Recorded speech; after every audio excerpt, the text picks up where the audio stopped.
I was pouring my evening tea when my grandson Ethan leaned closer, his small voice trembling. "Grandpa, they said you won't be here much longer. Mom said they're going to make sure of it." His words froze me in place.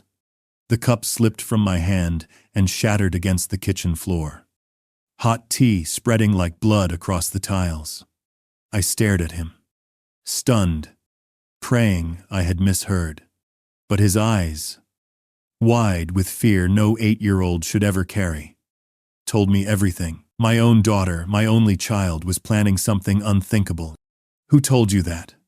I whispered, my throat raw. He bit his lip, tears glistening. "I heard them last night.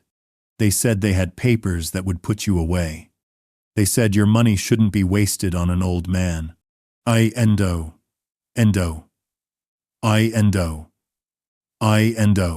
chest tightened until I could barely breathe. I had worked my entire life for this family.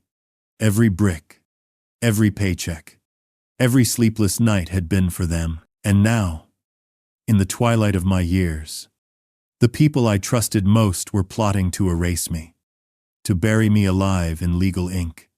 Ethan clutched my sleeve as if holding me might stop the storm that was coming. "Grandpa, please don't let them take you away." She ready his gun and I knelt beside him, heart pounding, and pressed his trembling hands between mine. "Listen to me. Son, whatever happens, you did the right thing. Telling me, but we must keep this secret for now. Do you understand?" He nodded, though his face crumpled with worry. That night, I sat alone in the darkened kitchen, shards of porcelain still scattered on the floor. The boy's words echoing in my skull. My daughter wanted me gone. My son-in-law wanted my money. And my grandson, the only innocent soul in this house, was caught in the middle of a betrayal that cut deeper than any wound I had ever known. I promised myself one thing. They would never see me broken. My name is Thomas Reed. I am 69, a widower, a carpenter who spent 4 decades building kitchens along the Massachusetts coast. My house smells of lemon oil and salt. I used to think that was what a steady life meant. I met Claire in a Gloucester diner. She laughed when a sugar packet burst and snowed the counter. We married fast, worked harder, and paid in cash. I built frames with a pencil behind my ear. Claire kept the books and my pride in check. When our daughter Lauren was born, I hung a wooden gull above the crib. Claire painted the wings the color of slate water after a storm. We never had much, but we had enough. Summers were for small jobs and evening walks on the breakwater. Winters were for soup and the tick of baseboard heat. On Fridays, we split blueberry pie and planned. College for Lauren, a quiet retirement, a garden that would swallow the fence. Then the doctor said the word no room can hold. Chemotherapy made Claire's hands cold in July. I built a headboard with a hidden rail so she could pull herself upright. At night I read from paperbacks. She underlined lines about kindness and telling the truth when it hurts. On the last good day she pressed my wrist and gave me 2 requests. Look after Lauren. Look after any child Lauren brings into this world. You are steady, Tom. Do not let anyone cut the rope. I promised. The kind of promise you keep with your whole life. After the funeral I worked more. Busy hands are an old man's crutch. Bigger kitchens. Stone counters. Checks that cleared. I put the extra money away and did not touch it. When Ethan was born, I opened an account in his name and fed it 20, 50, 100 at a time. I told no one. Gifts feel different when they wear numbers. Lauren was bright as a child and quick with answers. She did not like to wait. She left college after 1 semester. She tried candles, real estate courses, and painting furniture. The garage turned to chalk dust. I helped. I always helped. Mark came later. Pleasant. Sharp shirt collars. A smile that said he had already figured you out. He sold insurance. Then supplements.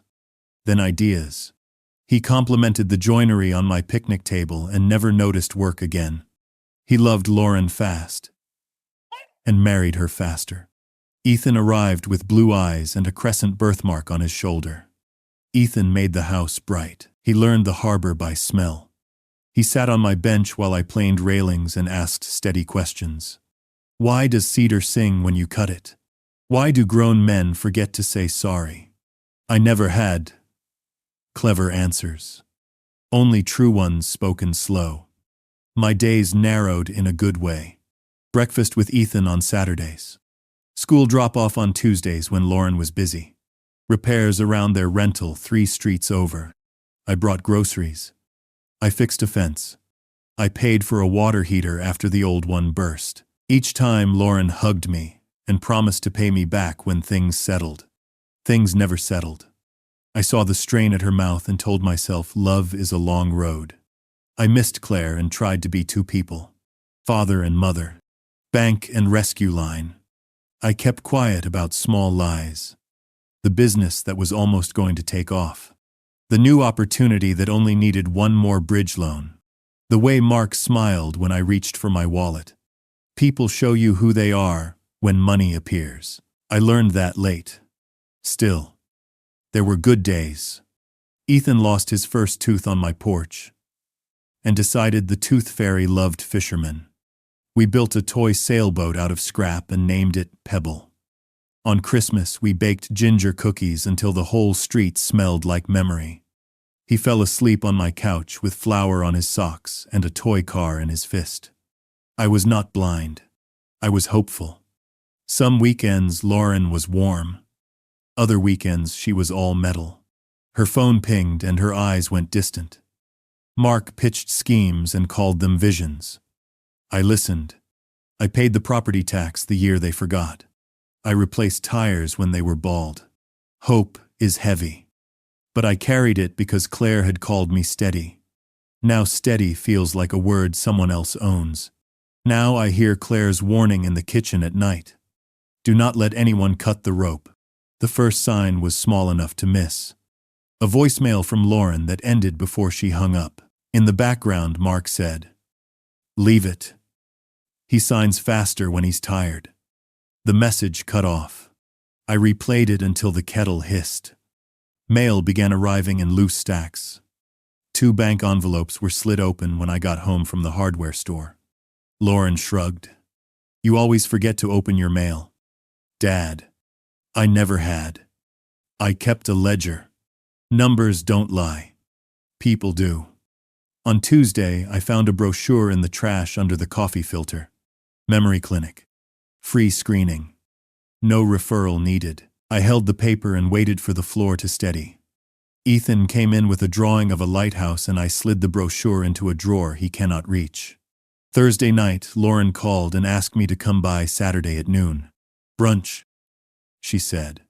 "So Ethan can show you his science project." Then, like it was nothing, she added, "Come earlier. Maybe 11. There's some simple paperwork the doctor wants on file." My mouth went dry. "What doctor?" "Oh, just basic stuff. Powers for health decisions, backup plans. Every responsible family has them." Her voice was bright. "Practiced." At the market, Pete handed me a receipt I didn't recognize. Someone had used my phone number for a loyalty account I never joined. The address under my name was Lauren's. I thanked him and put the slip with the brochure. Small things stack up. They make a wall. Mark began dropping by unannounced, always with a laugh and a casual question. "Where do you keep the deed?" "Tom, have you thought about cashing out before winter?" He ran a fingertip along the mantel like a man measuring dust before an appraisal. I offered coffee and changed the subject. He stayed anyway. Ethan grew quiet on the rides to school. He chewed his sleeve and watched the marsh slide by as if it might sink. Once he asked if grandparents had bosses. I asked why. He said, "Because sometimes grown-ups tell other grown-ups what to do."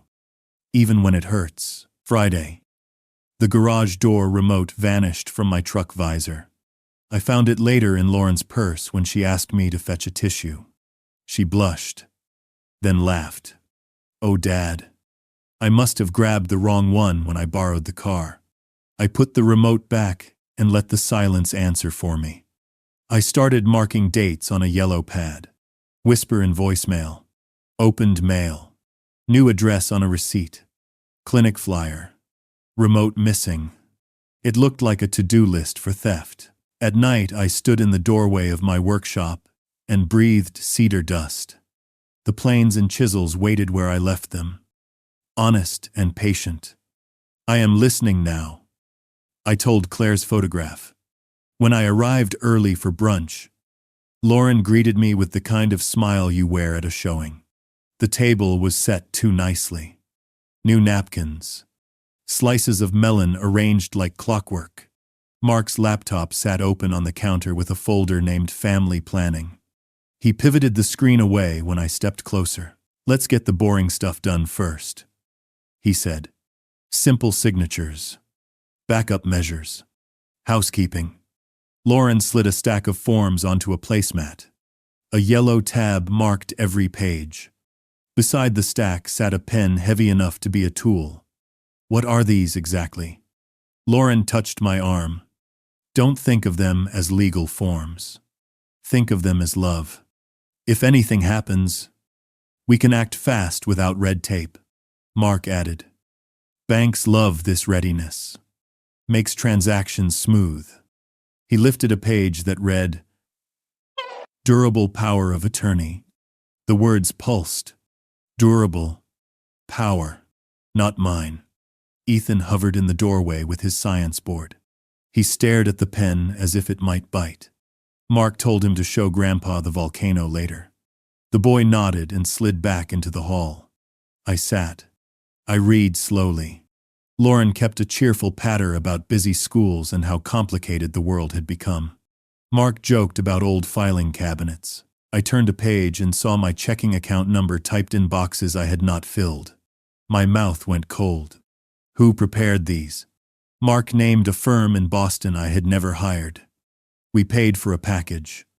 Lauren said. It was a bargain. I pictured a coupon with my life stapled to it. I set the pen down. I'm not signing anything today. Mark laughed like that was cute. Of course. Read at your pace, he said. But our notary can swing by in an hour if you decide. I stood. The room lurched. Then steadied. Ethan's volcano leaned against the wall. A small mountain waiting to erupt. I wanted to pick it up and walk out the door. Instead, I told Lauren I had left the kettle on at home. She followed me to the porch. Her smile thinned. Dad, don't make this harder than it needs to be. Everyone your age does this.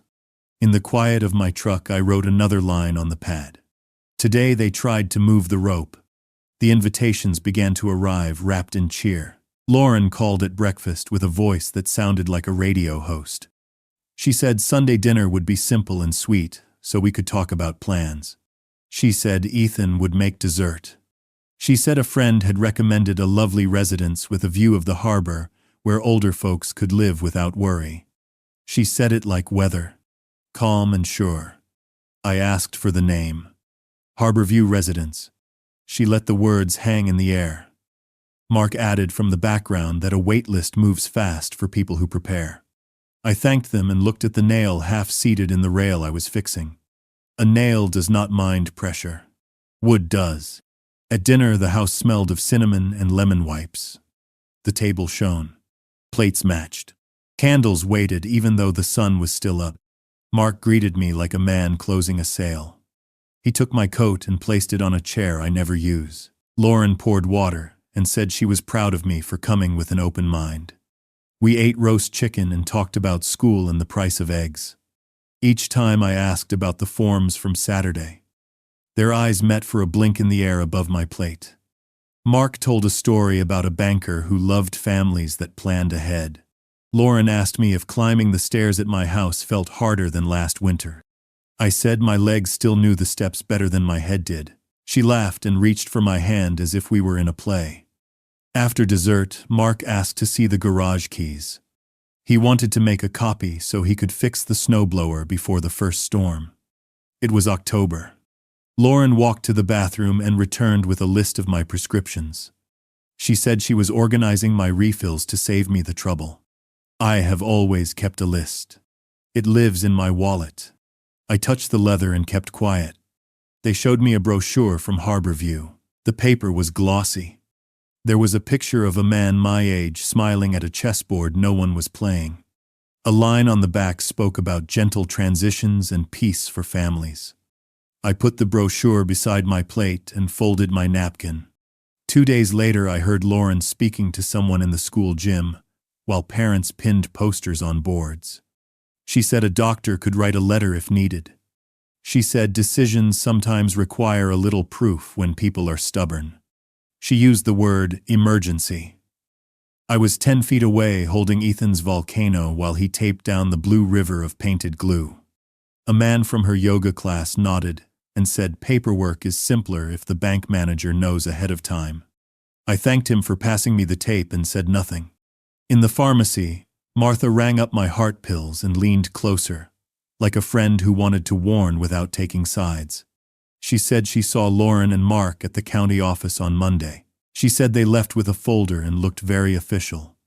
I told her lot lines need records. Martha held my eyes for a heartbeat and then put the receipt in the bag. An unknown number called that afternoon. A crisp voice introduced himself as a relationship manager from my bank. He said Lauren had booked a courtesy review for me to simplify my accounts. He offered to visit my house so I would not have to drive. He called it a service for loyal clients. I asked him who authorized him to call me. He said family is allowed to help when a client is busy. I asked him to send an email instead. He hesitated. Then said, of course. That night, Ethan colored at my kitchen table while I chopped onions for stew. He shyly pushed a note across to me with a little lighthouse drawn at the top. The note said, Mom says, when grown-ups love someone, they make big choices for them. Is that true? I set the knife down and sat with him for a long time. I told him, big choices are made with the person, not over them. I told him love listens. He nodded, but his mouth held a line that did not belong on a child. On Friday, Mark arrived with coffee and 2 pastries. He called it a peace offering. He asked if we could redo my phone so shared contacts would be easy. He suggested removing the code on my iPad so he could help file my taxes next spring. He spoke slowly, as if talking to a shy animal. I thanked him, opened the box, and saved the larger pastry for Ethan. Mark took it as a sign we were making progress. Lauren came by that evening with a plastic bin. She said she would help me clean my hall closet because clutter can make stairs unsafe. She moved the step stool to her car. She put my old photo albums on the dining table and said the residence had easy shelving that would keep memories within reach. She touched Claire's book of recipes like you touch a candle you plan to blow out. At church on Sunday, a man I know from the pier asked how I liked the tour. I said I had not taken one. He said he thought he saw my name on a sign-in sheet when he dropped off a donation. I smiled and said he must have seen another read. Names repeat in small towns. Plans repeat too. The calls kept coming. Gentle voices from clinics and advisors. A woman who spoke like a newsreader asked if I had considered a free assessment to ensure safety in independent living. She said the report would help my family make choices without regret. She used my first name like we were cousins. I made tea and sat at the window. Boats cut slow paths across the gray water. Gulls worked the wind. I thought of Claire on the breakwater and the 2 promises I had made. Look after our child. Look after any child she brings into this world. Do not let anyone cut the rope. I began to answer every question with another question. I asked who would store a copy of any paper. I asked who had prepared it.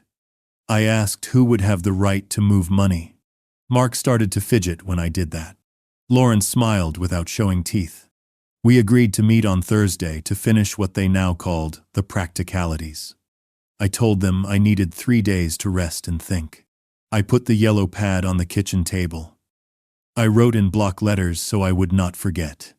Play small. Watch everything. Let them believe the signing will be easy. Before I went to bed, I unlocked the old box where Claire kept Christmas ornaments. At the bottom lay the square watch I gave her on our first anniversary. It had stopped years ago, but I still wind it when I need steadiness. I wound it and held it to my ear. The faint tick returned, patient and clear. I placed it on the nightstand and turned off the light. In the dark, I said her name, and the room felt less empty. I told her what I feared and what I planned. I promised again, I will not be moved like furniture. I will not let them teach Ethan that love is a contract. If there must be an ending, it will be the kind that tells the truth. Then I slept. Not long, but deep enough to wake with a plan. It was Ethan who finally gave me the peace I could not deny. The boy stood in my workshop on a damp Saturday morning. His sneakers wet from the grass. He held a toy car, but his eyes were fixed on me with the solemn weight of someone twice his age. "Grandpa," he whispered. "They said you don't know things anymore. They said you forget, but you don't. Do you?" I set the plane down and wiped my hands on a rag. "Who said that?" "Son, Mom and Dad. I heard them when I was supposed to be asleep. They said a doctor will prove it. They said you'll sign papers even if you don't want to. Because it's better for everyone." And then they laughed. "He will strive." The words cut deeper than any chisel. I forced my face to stay calm. "Ethan, you mustn't carry this alone. He will strive." He swallowed hard. "I don't want them to take you away. You listen to me. And you keep promises." I told Mom it wasn't fair. She told me kids don't understand money. His voice cracked on the last word. I pulled him close, his hair smelling of rain and soap. "You did the right thing, telling me. But for now, we keep this between us. Let them believe I don't know." He nodded against my chest. His small body trembled with the effort of keeping a secret too heavy for a child. Later that day, Martha from the pharmacy stopped me outside the post office. She looked around, then leaned close. "Tom, I shouldn't say this, but your daughter asked me what medications could cause confusion. She acted like she was just curious. But it set off alarms. You watch yourself." She pressed my hand before hurrying off. By evening, I had 2 truths: my grandson's confession and Martha's warning. Together, they formed a picture that left no room for doubt. My own blood was preparing to paint me as incompetent, to strip away my rights with signatures and staged concern. On Sunday, I visited the cemetery with a bunch of carnations. Claire's stone was cool beneath my palm. "They're moving fast," I whispered. "You told me not to let anyone cut the rope. I hear you now. It has left a disgivity for the Brown." A neighbor, old Mr. Doyle, ambled past with his dog. He stopped to chat and lowered his voice. "I saw Mark at the courthouse last week. He looked mighty pleased with himself. Carrying papers. Said something about family guardianship. Don't know what that means. But I thought you should." Knowing that it was the clan, I thanked him and walked home through streets that felt suddenly hostile. Every familiar doorway, every mailbox, every nod from a passerby seemed part of a stage I had not agreed to perform on. That night, Ethan slipped me another note. His block letters sprawled across lined paper. "Grandpa, promise you won't let them. Promise me you'll stay." I sat at the table, pen in hand, and wrote beneath his words, "I promise." Then I folded the paper and gave it back. He smiled with relief, though tears still shone. The house grew silent after he went to bed. I stood at the window and listened to the ocean's steady roar beyond the houses. My chest burned with anger and sorrow. My child, the one I had fed and clothed, was now plotting my erasure. But Ethan had given me clarity. The whispers were no longer suspicion. They were proof. I switched on the lamp and opened my yellow pad. At the top of the page I wrote, Sleep came in shallow bursts that week. Each time I closed my eyes, I heard Ethan's whisper, saw the fear on his small face, felt the betrayal etched into every word. I lay in the dark, listening to the clock tick, each second reminding me that time was running out. I thought of Claire. I thought of how she had trusted me to hold the family steady when she was gone. I remembered the last night in the hospital, her fingers gripping mine with surprising strength. Tom, she had whispered, promise me you won't let our girl lose her way. And if she does, promise me you'll protect the child. I had promised with tears on my lips. Now those words burned like scripture. Guilt pressed hard. Had I given too much? Too freely? Until dependence turned into expectation, and expectation into entitlement? Each loan, each bill I covered, each whispered assurance that it was fine, I had meant it with love. But maybe my love had made them careless. Maybe it had taught them to see me not as a man, but as a reservoir to tap until dry. I walked the rooms of my house at night. The floorboards creaked under my bare feet. Every corner was filled with the life Claire and I built. The quilt she stitched lay across the couch. The oak table bore the scratches of Sunday dinners. The workshop smelled of cedar and sweat and decades of honest labor. How could anyone think I was incapable of choosing what to do with it? One morning I caught my reflection in the hall mirror. My face sagged with fatigue, but my eyes were sharp. I wasn't finished. Not yet. I pressed my palm flat against the glass. You are not weak, I said aloud, startling myself. The doubt, however, kept gnawing. What if they were right? What if the mistakes I made, misplacing keys, forgetting a neighbor's birthday, were signs? Was I already slipping? I opened my journals. Decades of them. Pages lined with dates, tasks, expenses. The order reassured me. A confused man does not leave such records. At breakfast, Ethan studied me with cautious eyes. You're not sick, are you, Grandpa? He asked softly. No, I told him. I'm hurt, but not sick. Created. He reached across the table and squeezed my hand.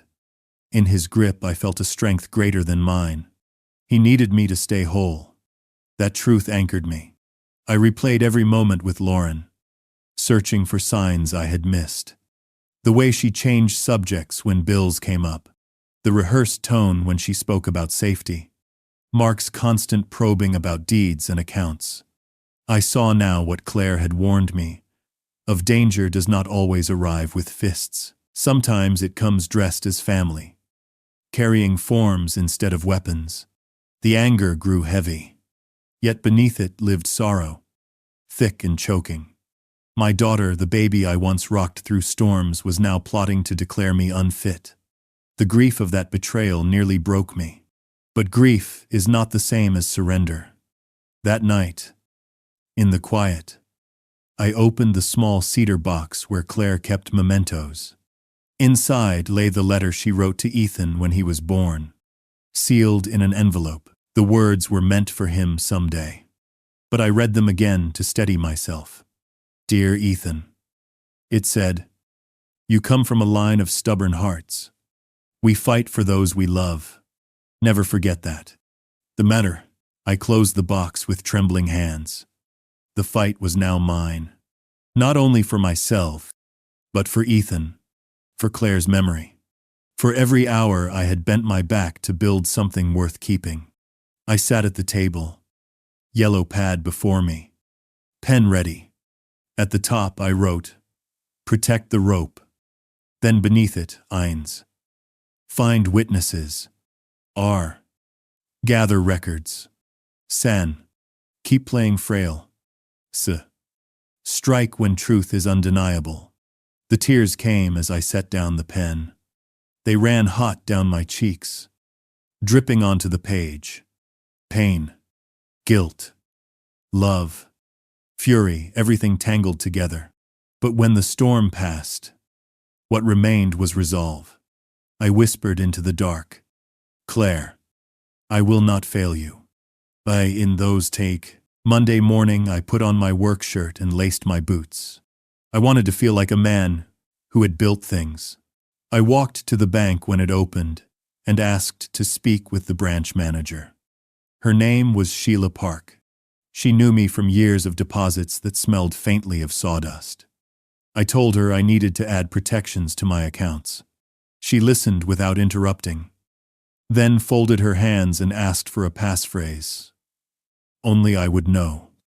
I chose a word Claire loved from the old coast maps. Slatewater. Sheila noted it and set a rule that no change could be made without me present with identification, and that word spoken aloud. She printed the policy and had me sign. When I stood to leave, she touched my sleeve and said I seemed very clear. I told her clarity is a kind of mercy. She nodded. From the bank, I walked to the law office above the post. The bell on the door rang like a small warning. Attorney Ruth Collins had done a property line letter for me years ago. She greeted me kindly and asked after my health. I told her I needed two things. I needed a simple evaluation that confirmed I was competent. I needed a plan for my estate that would keep a child safe, even when adults were not. She explained the steps in small pieces so I could hold each one. She could schedule a cognitive screen with a licensed clinician who knew the town and kept his reports clean and factual. She could prepare a living trust that would place my house and savings in a container only I controlled while I lived. Upon my death, it would pour into a fund for Ethan with strict rules. No withdrawals for anyone else. No loans. Education and health only until he reached an age we would choose. She spoke like a carpenter, laying out joints. I understood. I asked about witnesses. She said a notary would be required for some papers, and neutral eyes were always wise. She recommended Miguel Alvarez, a notary who handled sensitive cases with quiet hands. She offered to call him. I said please do. At noon, I bought a tuna sandwich and ate it on a bench by the harbor. The wind was cool and smelled of metal and salt. I wrote in my pad. Bank passphrase set. Accounts locked. Call from clinic tomorrow at 9. Papers by Friday. Keep acting tired. Invite them to bring their forms. Let them choose the hour. I felt my pulse slow as the plan began to hold shape. I stopped at the school office and asked to see the counselor. Mrs. Green. I told her I was worried about Ethan. I did not badmouth anyone. I simply said he was carrying more than a boy should and that home was noisy these days. She thanked me and said she would keep an eye without making him feel watched. She gave me a number to call if I needed to speak at night. I put the card in my wallet behind Claire's recipe for fish stew. That evening I called Lauren. I kept my voice soft and uncertain. I told her the papers had felt like too much on Saturday. But I had been thinking. I said perhaps we should finish this Thursday morning when I was sharper. She warmed immediately. Morning is best, she said, and offered 10. I told her I would make coffee. Mark chimed in with cheer. He said he would bring the notary so we could wrap it all up. I smiled at the phone where no one could see and said that would be fine. After we hung up, I called Ruth. She agreed to come by at 9:45 to witness and to make sure I was not pressured. She said Miguel would arrive with her. I asked Sheila if she could stop by as well. She said she could spare 20 minutes and that she wanted to see how the notary handled himself. I thanked her. She laughed and said sometimes a bank manager enjoys a morning walk. I opened the old safe I keep in the workshop and pulled every folder I have saved. Receipts, check stubs, oil deliveries, tuition checks I had paid when Ethan started school. Little proofs of a large pattern. I sorted them by year and put them into a binder with clear sleeves. On the front I slid in a sheet that read in block letters, "Support I have provided." I wanted facts to speak when feelings tried to crowd the air. I moved the deed to the house into a separate folder and placed it in a new safe deposit box at the credit union across town. I left a note in the workshop safe that said, "See Ruth Collins for all property matters." I did not want to discover on Thursday that a mysterious file had gone missing. I am old, but I am not easy to rob. Before bed, I wrote a letter to Ethan. I told him I was proud of how brave he had been. I told him the storm would pass and that truth has a way of settling like sand after the tide drags out. I promised to stand where he could see me. I sealed the letter and hid it behind Claire's photograph in the hall, so he would find it one day when he needed it. On Wednesday, the clinic called. The clinician was a man with careful eyes named Daniel Cho. He asked me to tell him about my life in 3 minutes. I told him about wood and marriage and a boy who liked lighthouses. He had me draw a clock and count backward by sevens. He asked what I would do if I found an envelope of cash in the street with a name on it. I told him I would return it, and then call the name. He nodded and jotted notes. At the end, he said he saw no sign of cognitive impairment, and that his report would be completed by morning. He asked if I wanted a copy delivered by hand. I said yes. He said he would be discreet. That night, Lauren sent a message. She said we should plan to sign in the living room because the table light was better there. She added a smile I could hear. I replied with a short yes and said I would set out cups. I slept 4 hours without waking. When I rose, I shaved with care and put on a clean shirt. I looked in the mirror and practiced moving a little slower. A man can be strong and still play it frail. Sometimes survival requires theater. At 9:30, the doorbell rang. Daniel stood there with a sealed envelope. He handed it to me and said he wished me luck. 10 minutes later, Ruth and Miguel arrived. Miguel wore a neat jacket and carried a small leather bag. Ruth set her briefcase on the table and squeezed my shoulder. At 9:55, Sheila knocked, a bright scarf at her neck and a knowing smile in her eyes. We moved to the living room. I placed my binder on the coffee table beside a fresh pad and a pen that was mine. At exactly 10, the lock clicked, and my daughter walked in with my son-in-law behind her. Both of them smiling like hosts at a ribbon cutting. Mark carried a leather folder. Lauren carried a clipboard with yellow tabs. She saw the guests and paused only a second before recovering. "How nice," she said. "You invited help." I nodded. I said I wanted to do everything properly. I could feel Claire in the room. Not as a ghost.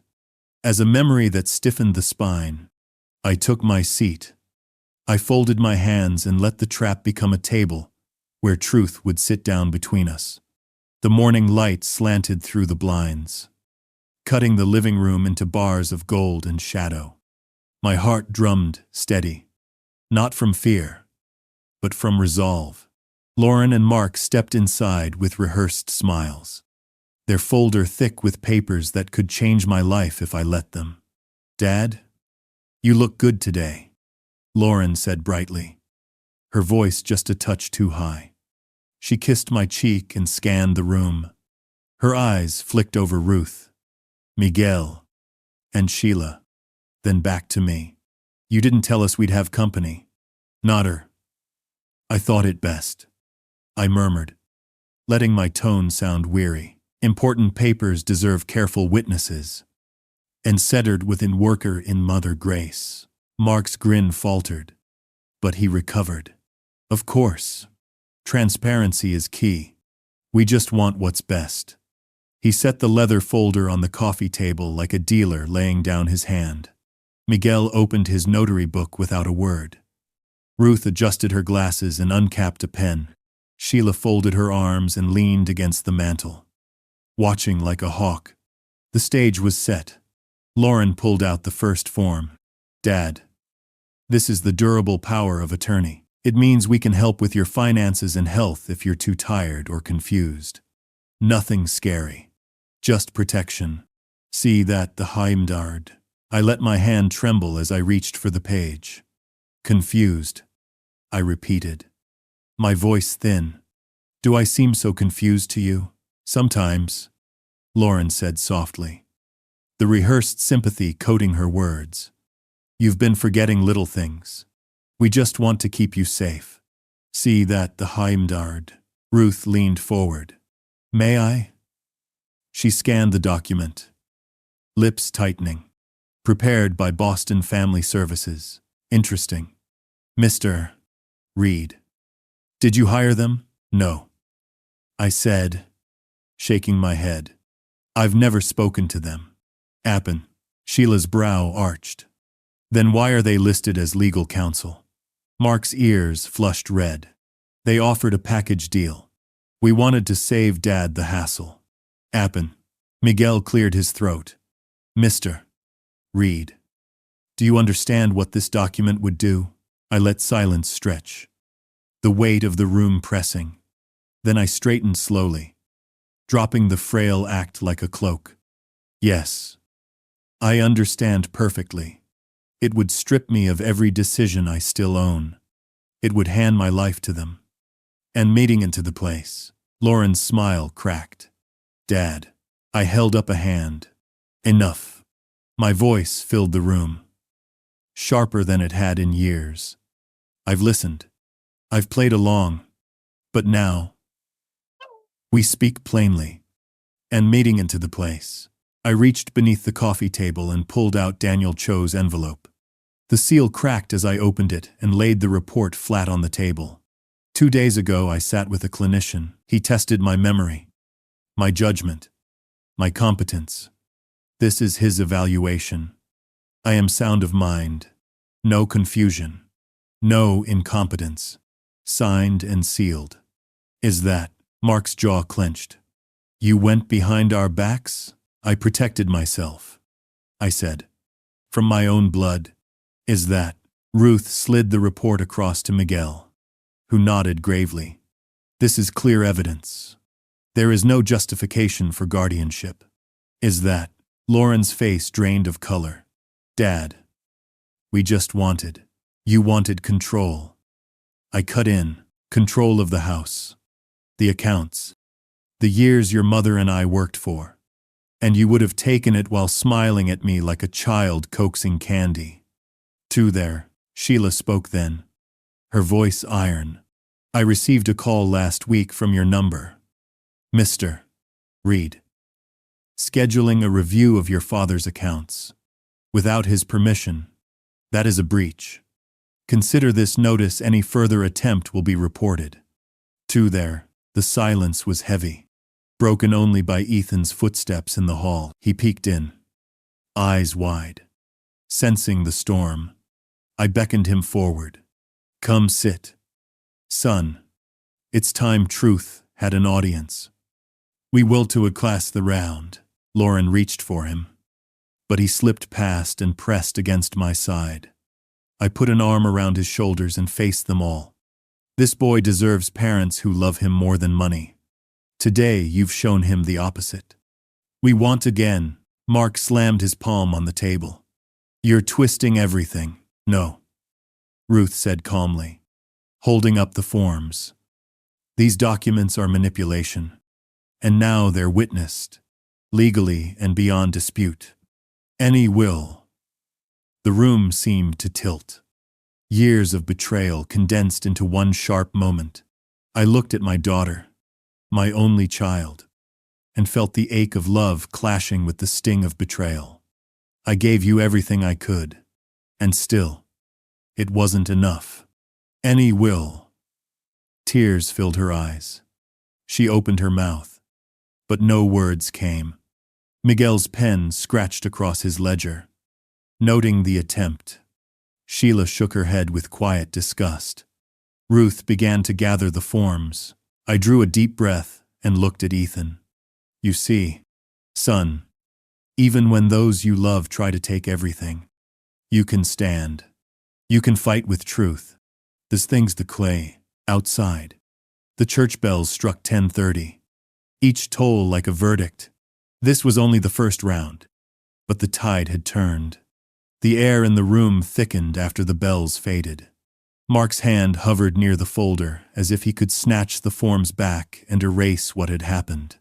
Lauren sat frozen. Her lips parted but her voice gone. Ruth's eyes never left them. Miguel's pen paused. Waiting. Sheila folded her arms tighter. I leaned forward, resting both hands on the table. Now we strip away the masks.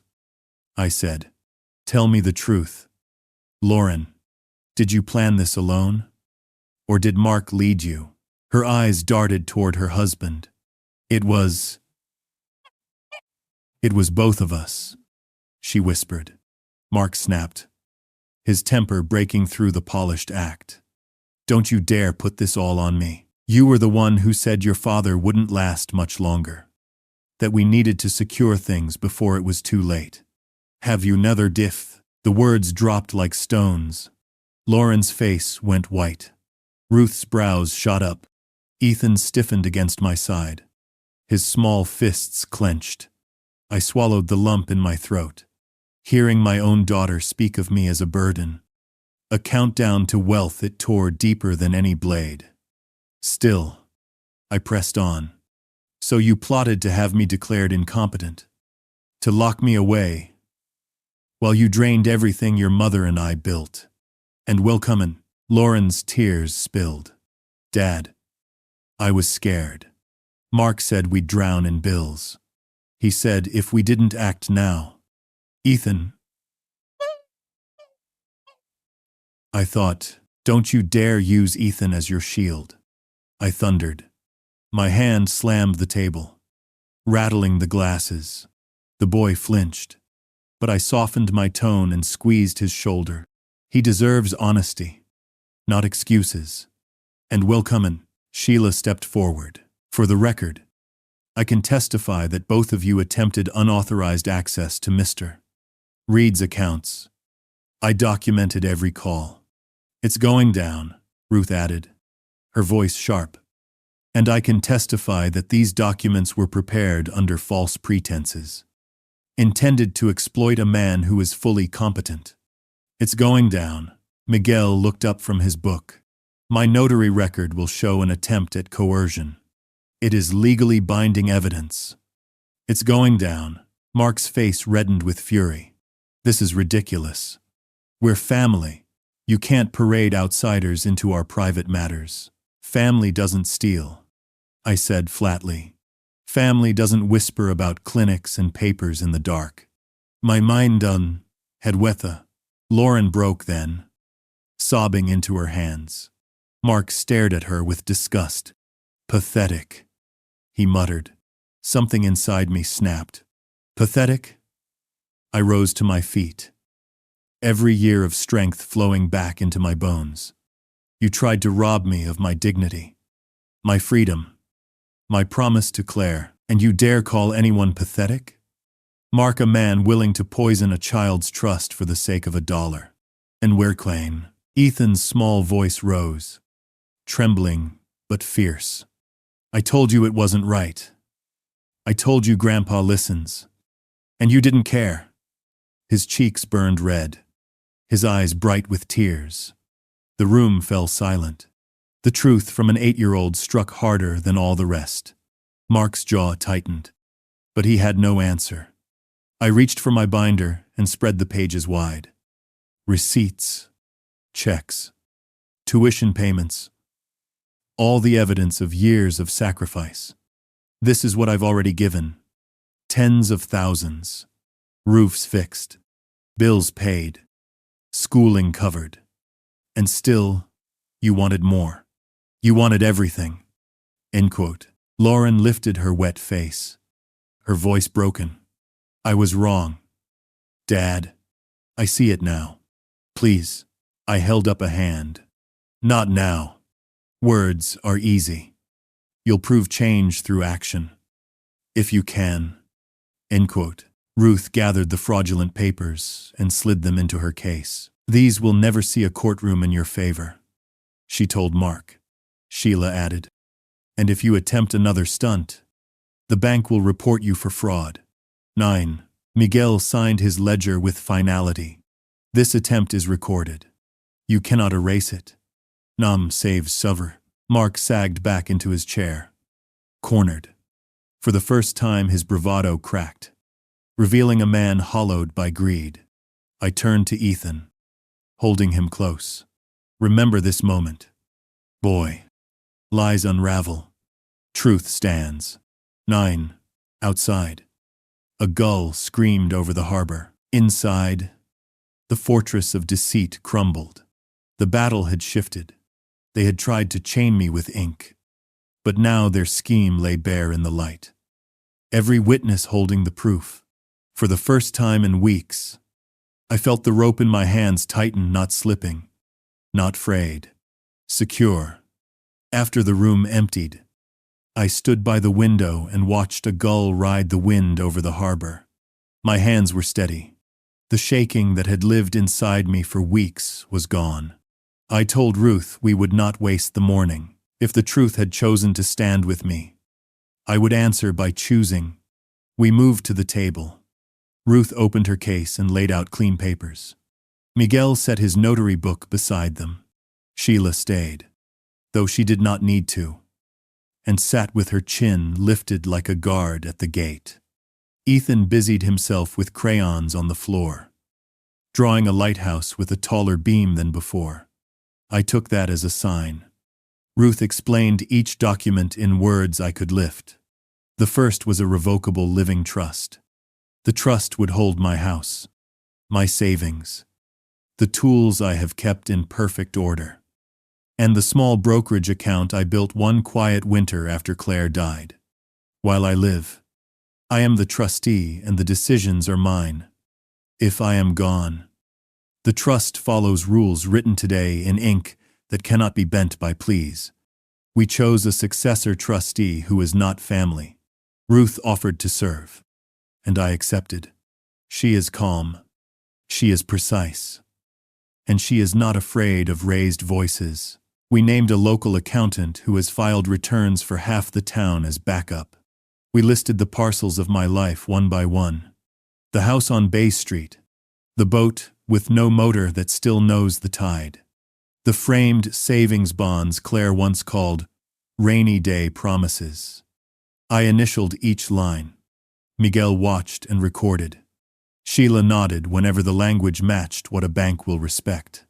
The second document was a will that pours everything I own into the trust. No stray items left to be argued over. No corners where greed can hide. Claire would have liked that. A tidy shop, she used to say, makes honest work. Then came the heart of it. We wrote the terms for Ethan's future. The trust will pay for school from the day he needs a tutor until the day he finishes the last class a good life requires. Books and tuition. A decent laptop that will not fail in the middle of a test. Field trips that show him the world is bigger than this harbor. Health is covered too. Eyes and teeth and anything that helps him stand straight and free. The trust may help with summer programs. A trade apprenticeship, if he chooses, hands over halls. A first apartment near a campus or a job. Money for choices, not for toys. No one else may touch the fund. Not Lauren. Not Mark. Not a court that thinks fair means easy. The only exception is simple. If Ethan is sick, and it is the kind of sick that eats sleep and hope, the trust will carry him further than any father could. Ruth wrote the sentence with care. I signed my name beneath it, and felt a weight rise from my chest. We set an age for full control. 25 felt right. Old enough to know a little about loss and work. Young enough to let the rest of life still arrive like sunrise. Until then, the trustee will release pieces with reasons. Each reason will be written down, so the boy who becomes a man can read where his chances came from and thank. We added a letter of wishes in my own plain words. I told Ethan to use money as a tool for building, not a bandage for loneliness. I told him to take care of whatever woman or man he loves, and to walk away from anyone who smiles at his bank balance more than his face. I told him to keep a drawer full of handwritten notes because one day they will be all that is left of some tenderness. Ruth slipped the letter into a sealed sleeve and marked it to be delivered when he turns 18. We wrote conditions for Lauren. They are not a punishment. They are a map back to us. If she wants a chance to receive anything at my death beyond a photograph and my love, she must show a year of clean work without lies. She must show bills paid with money she earned. She must attend counseling and finish it. She must write to Ethan once a week without asking him for favors. At the end of that year, Ruth will review. If the year is whole and honest, a small annuity will open for her. If not, the trust will remain with the boy. I signed this part with a shaking that returned for a moment. It is hard to put a gate between a father and his daughter. It is harder to watch a child learn the wrong lesson because a gate was never built. Miguel raised his right hand and asked me to swear the signatures were mine and that I understood. I swore. He stamped each page and dated each place where the law likes stamps.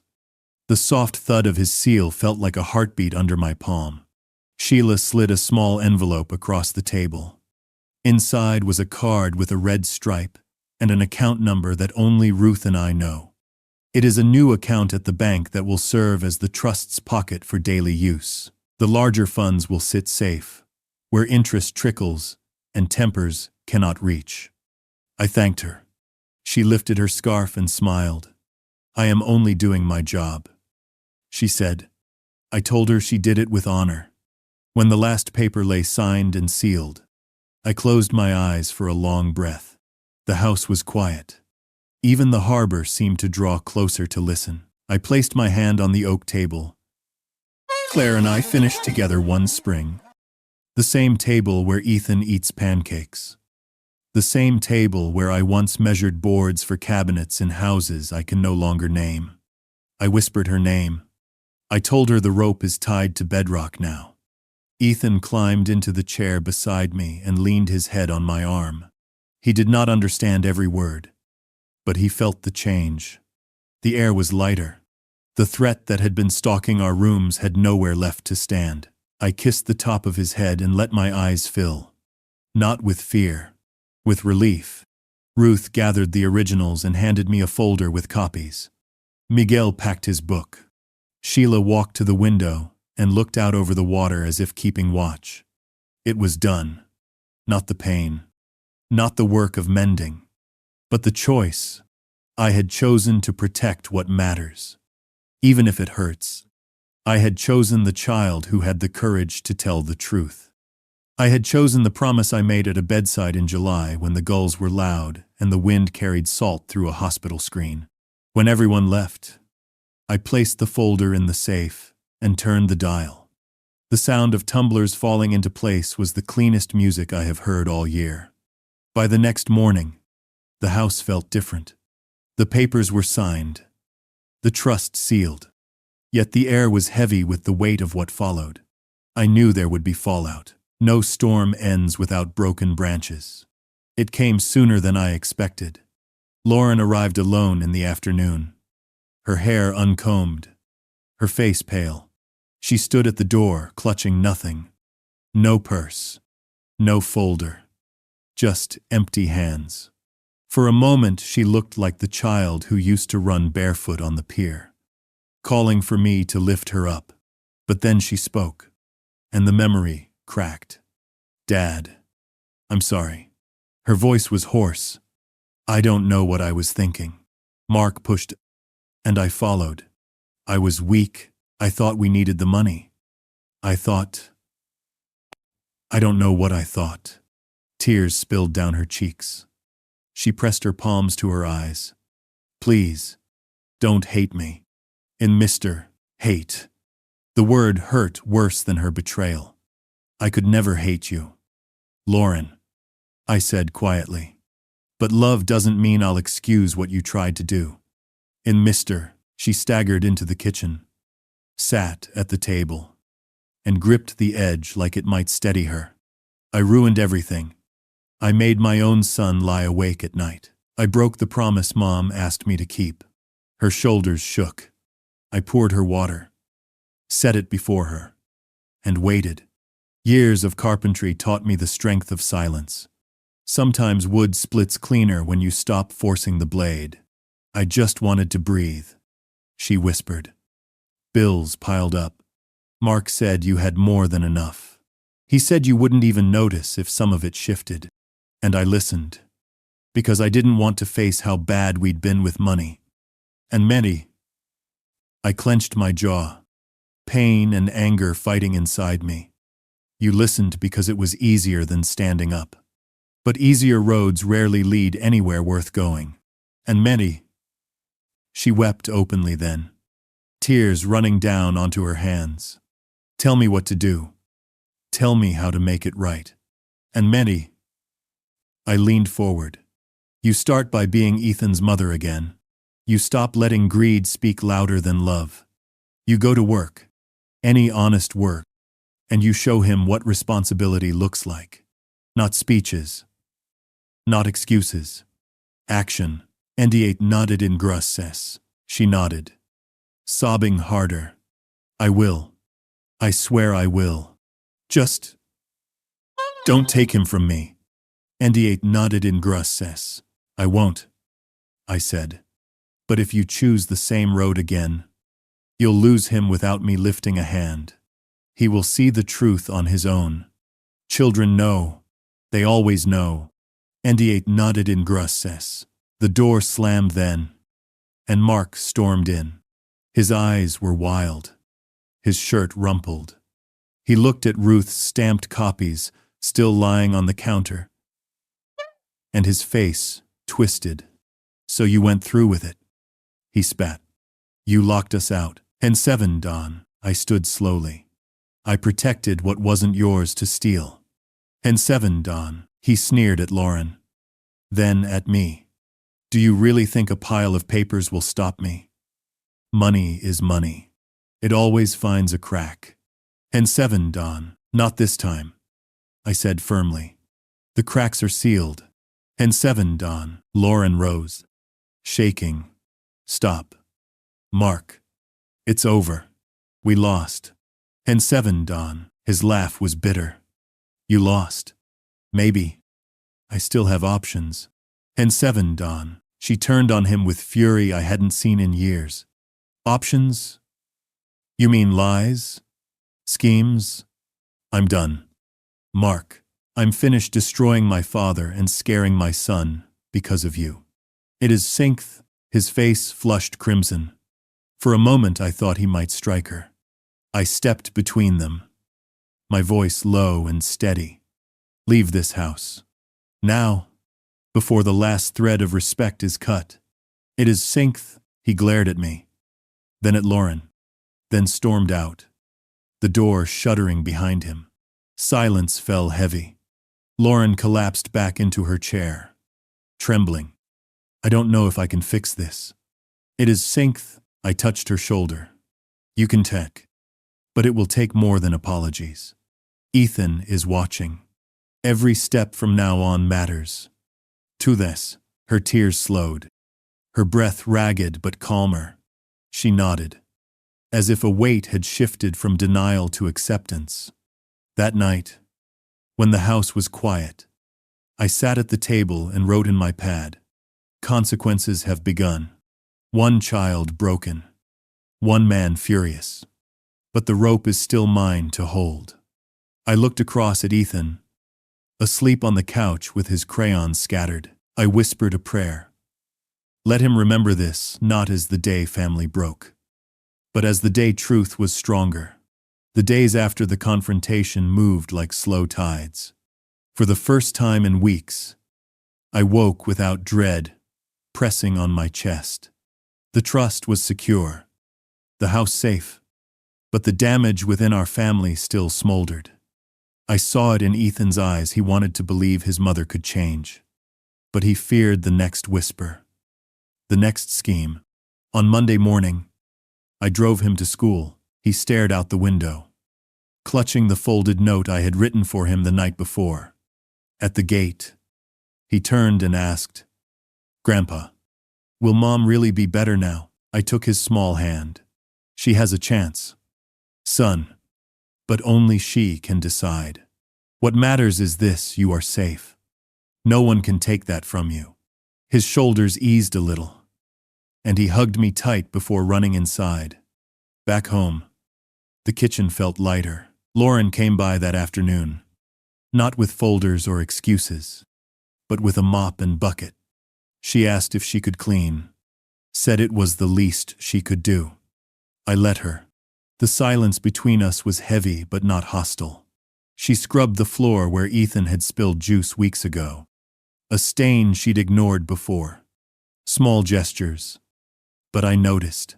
That evening, I cooked stew the way Claire used to, thick with carrots and potatoes. Lauren stayed for supper. She ate slowly, tears slipping down her cheeks as she told Ethan she was sorry. The boy listened, serious beyond his years.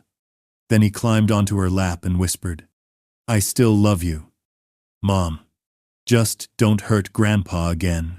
Saying, her sobs broke into his hair. I looked away, giving them that moment. The next day, I met Ruth at her office to finalize the trust copies. She handed me a sealed envelope and smiled. "Your grandson's future is solid now, and so is yours." Relief settled deeper in my bones. I walked out into the crisp air and felt something I hadn't in months. Hope. That week, Ethan and I built a birdhouse together in the workshop.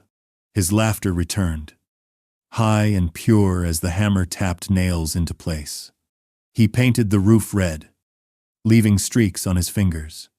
"This one's for Grandma," he said softly, "so the birds can rest like she does." My throat tightened, but I smiled and nodded. Lauren stopped by again on Friday. This time with groceries she bought herself. She handed me the receipt as if proof mattered now. I told her change isn't measured in a single act, but in days stacked honest on top of one another. She said she understood. One evening, Ethan and I walked along the harbor. The lamps flickered on, and gulls wheeled against the fading sky.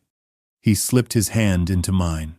"Grandpa, do you think families can heal, even when they break?" I squeezed his hand gently. "Yes, but only if everyone tells the truth and keeps telling it. Healing is a choice, just like betrayal was." And he nodded, eyes shining in the lamplight. "Then I'll choose healing." And I bent to kiss his forehead. "That's the bravest choice of all." And the rope was frayed, but it had not snapped.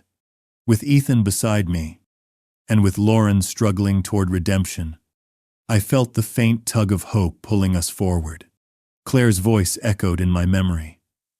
"Stubborn hearts fight for those they love." For the first time since the storm began, I believed we might still find calm waters. The morning of Ethan's school play dawned bright. The kind of spring light that makes the sea sparkle as if nothing bad could ever happen. I sat in the front row of the auditorium, clutching a small program in my hand. Children in painted cardboard costumes shuffled nervously behind the curtain. When it rose, Ethan stepped forward dressed as a lighthouse. His smile shy but steady. He spotted me immediately. His eyes lit up, and for a moment the weeks of fear seemed to vanish. He delivered his lines in a clear voice. "A lighthouse stands, so sailors find their way home."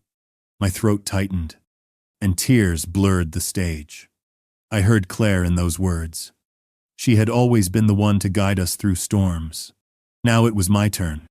After the play, Ethan ran into my arms. His costume crinkled as he hugged me. "Did I do good?" "Grandpa, you did more than good," I whispered, my chest aching with pride. "You reminded me what we're all still fighting for." Azer's method. That evening, when the house grew quiet, I opened the cedar box one last time.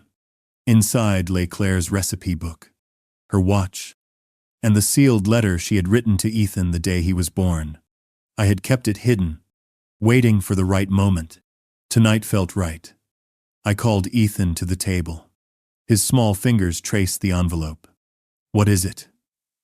Something from your grandmother, I said. She wanted you to know her love, even if she couldn't be here to tell you. That's not again. He tore it open carefully. Together we read her words, written in her looping hand. Dear Ethan, you are the future we dreamed of. Life will test you. But never forget, you come from stubborn hearts that fight for love. Promise me you'll grow strong, but also kind. And promise you'll never let fear steal your voice. That's not again. Tears slid down his cheeks as he looked up at me. She believed in me, didn't she? More than anything, I said, pulling him close. And so do I. We sat together until the lamp burned low, his head resting against my arm. Outside, the roses in Claire's garden had begun to bloom, red petals unfurling in the dusk. The house no longer felt like a fortress under siege, but a home where love had survived betrayal. I kissed the top of Ethan's head and whispered into the quiet. The rope is safe. It will hold. Thanks for watching. And for the first time since Claire left this world, I felt her presence not as a ghost of warning, but as a warmth of peace.